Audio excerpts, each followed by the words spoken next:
Hey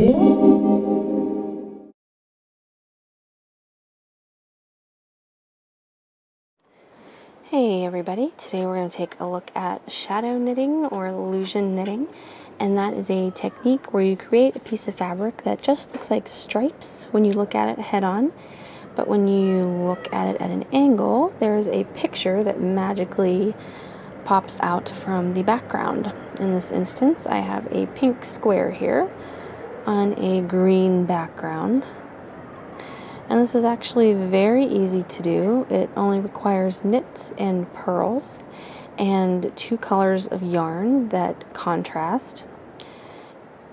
And if you take a look here closely, what you see, I have these rows of Stockinette fabric, which, as you know, Stockinette fabric lays flat.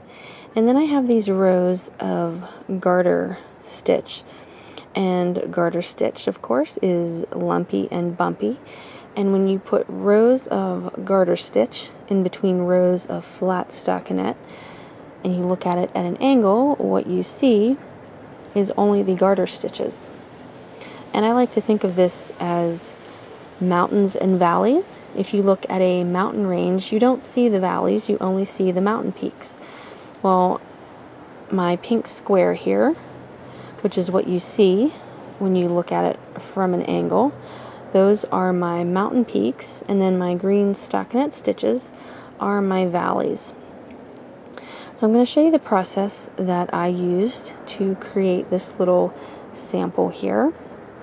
And I just used some regular old graph paper. I hope you can see this on the camera here. And as a general rule, you probably want to stick to simple shapes just because it's easier to work with. However, if you really like shadow knitting and find that you have a talent for it, you could probably come up with some pretty complicated pictures. But for me and for this little lesson, I'm just going to keep it simple by doing a square. So I started out drawing my square here, and it's just 4 stitches wide and 4 rows tall. The next step is to make the square taller so that it's 3 times this height. And to do that, and before I get further, these dashes are what I used for my knit stitch symbols. So each of these stitches here is a stitch in my pink square.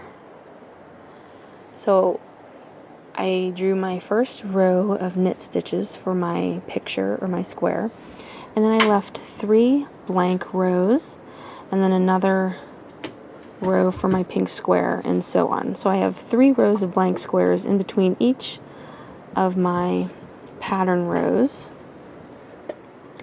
And then the next step was to widen the square to 3 times its original width. So I started out with a square that was 4 stitches wide, and I've ended up with a square that is 12 inches wide, which is this right here.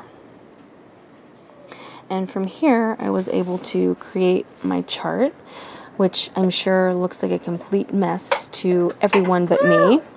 But this is how it made sense to me. So I'm going to explain this to you. And then I have my written instructions as well. I usually write things out as well as chart them in case I get stuck. I have something else to refer to. Unless, of course, I made a mistake writing my chart out. But yeah, that doesn't happen because I don't make mistakes. Ha ha ha. So when you're making your chart, you probably want to use pencil instead of pen, because if you're like me, you will need to erase and redo a lot. So when you're doing shadow knitting, you're going to work 2 rows of each color, always 2 rows. And the first row of each color is always going to be a knit row. So look at my sample here and my chart, and the chart is read from right to left on right side rows, and then left to right on wrong side rows. And like I said, you're creating these little valleys of stockinette stitch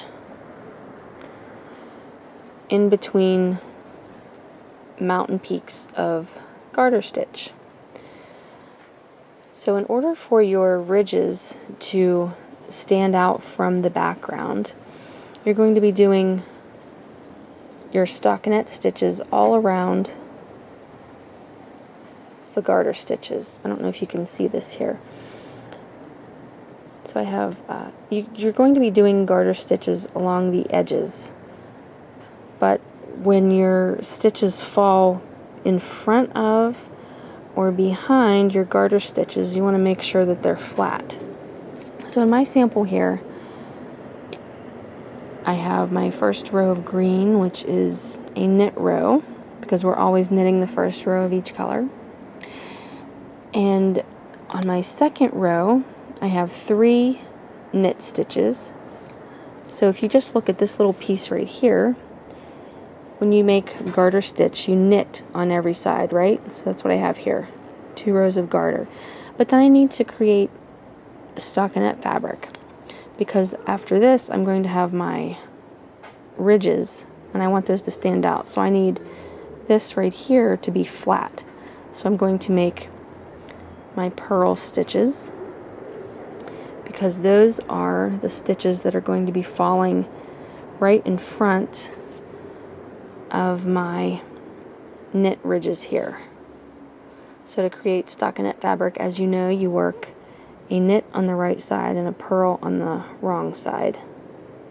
It probably doesn't make sense to you now, but if you start knitting this, you'll understand how it works a little bit better, I think. And I don't know if I mentioned, I hope I did, but if not, I'll say it again. These ridges are created on the wrong side of the fabric. When you make a knit stitch on the wrong side of the fabric, that's how you get these ridges on the front.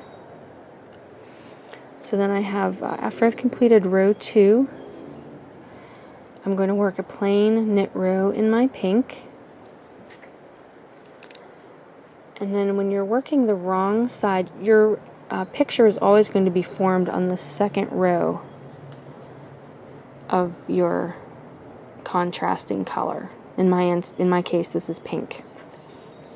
So I knit my first row in pink, and then on my second row, you can see here, I purl all of my stitches until I get to the part of my chart where my picture starts, and then I'm going to be making knit stitches.